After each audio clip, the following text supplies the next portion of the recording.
আসসালামু আলাইকুম। Welcome back to my channel Wafi উষ্ণ ডেইলি ব্লগ। বরাবরের মতোই আবারও চলে আসলাম আপনাদের জন্য নতুন আরেকটি রেসিপি নিয়ে। আশা করছি এই ভিডিওটিও আপনাদের কাছে অনেক বেশি ভালো লাগবে। আজকে আমি আপনাদেরকে তৈরি করে দেখাবো হোটেল স্টাইলের তন্দুর রুটি। ঘরে থাকা সাধারণ উপকরণ দিয়েই তৈরি করা যায় এই তন্দুর রুটি রেসিপিটা। আর আমার এই রেসিপিটা ফলো করলে আশা করছি দোকান থেকে আর চড়া দামে কিনে খেতে হবে না। তো চলুন দেখে নেওয়া যাক। তন্দুর রুটি তৈরি করার জন্য এখানে আমি প্রথমে একটা বাটির ভিতরে হালকা কুসুম গরম পানি দিয়ে দিচ্ছি এবং সাথে অ্যাড করে দিচ্ছি 2 চামচ চিনি। ফার্স্টে চিনিটাকে আমি এভাবে পানির সাথে মিশিয়ে নিচ্ছি। ভালোভাবে চিনিটা মেশানো হয়ে গেলে এখানে আমি এখন ইস্ট দিয়ে দিব। ফার্স্টে আমি আপনাদেরকে ইস্টের বোতলটা দেখিয়ে দিচ্ছি। এরপর আমি এখানে 2.5 চামচের মতো ইস্ট দিয়ে দিচ্ছি। এই চামচটা যেহেতু একদম ছোট, তাই এখানে আমি 2.5 চামচ ইউজ করেছি। আপনারা যদি একটু বড় চামচ ইউজ করেন তাহলে 1 চামচ দিলেই হবে। ইস্ট দিয়েও আমি চামচের সাহায্যে ভালোভাবে নেড়েচেড়ে মিশিয়ে নিচ্ছি। এরপর ঢাকনার সাহায্যে ঢেকে দিতে হবে। আমি ঢাকনা দিয়ে ঢেকে ইস্টগুলিকে প্রায় 1 ঘন্টার মতো রেখে দিয়েছিলাম। এবার ঢাকনাটা উঠিয়ে আপনাদেরকে দেখিয়ে দিচ্ছি। দেখেন ইস্টগুলি ফুলে প্রায় 1 বাটির মতো হয়েছে। এখন আমি আপনাদেরকে একটু ক্লোজ করে দেখিয়ে দিচ্ছি। দেখেন ইস্ট ফুলে কতটা হয়েছে। এখন আমি তন্দুর রুটি তৈরি করার জন্য প্রথমে একটা বাটি নিয়েছি। বাটির ভিতরে এখানে আমি 3 কাপের মতো ময়দা দিয়েছি। আপনারা চাইলে এখানে আটাও ইউজ করতে পারবেন। এখন আমি পরিমাণ মতো লবণ অ্যাড করে দিচ্ছি। লবণটা দিয়ে শুকনো অবস্থায় ভালোভাবে মিশিয়ে নিচ্ছি।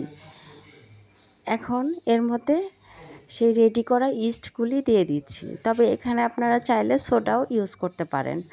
আমার কাছে মনে হয় সোডার পরিবর্তে ইস্ট দিয়ে তন্দুর রুটিগুলি বানালে বেশি ভালো হয়, তাই এখানে আমি ইস্ট ইউজ করেছি। এরপর আমি হাতের সাহায্যে এগুলি ভালোভাবে মিশিয়ে নিচ্ছি।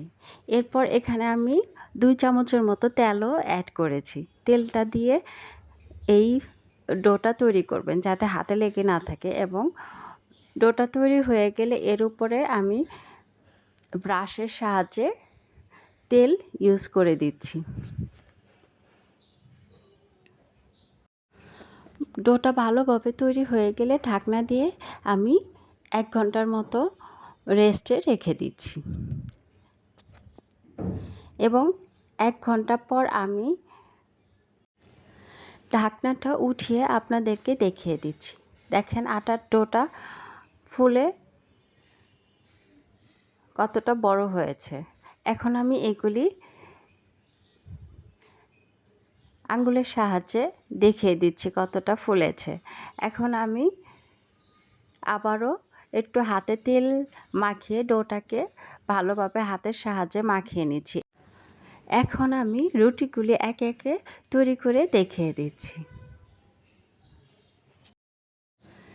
রুটির শেপটা আপনারা আপনাদের ইচ্ছা মতো তৈরি করে নিতে পারেন।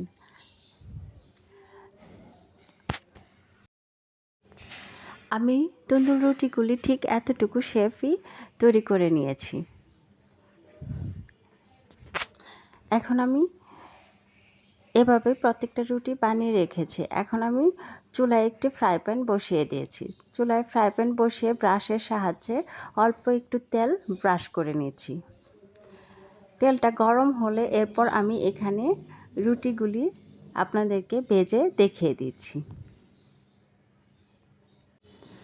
কিছুক্ষণ পর আমি রুটিটাকে উল্টিয়ে দিচ্ছি। এক পাশে একটু হওয়ার পরে আমি রুটিটাকে উল্টিয়ে দিচ্ছি। এভাবেই কিছুক্ষণ পর পর রুটিটাকে উল্টিয়ে ভেজে নিতে হবে।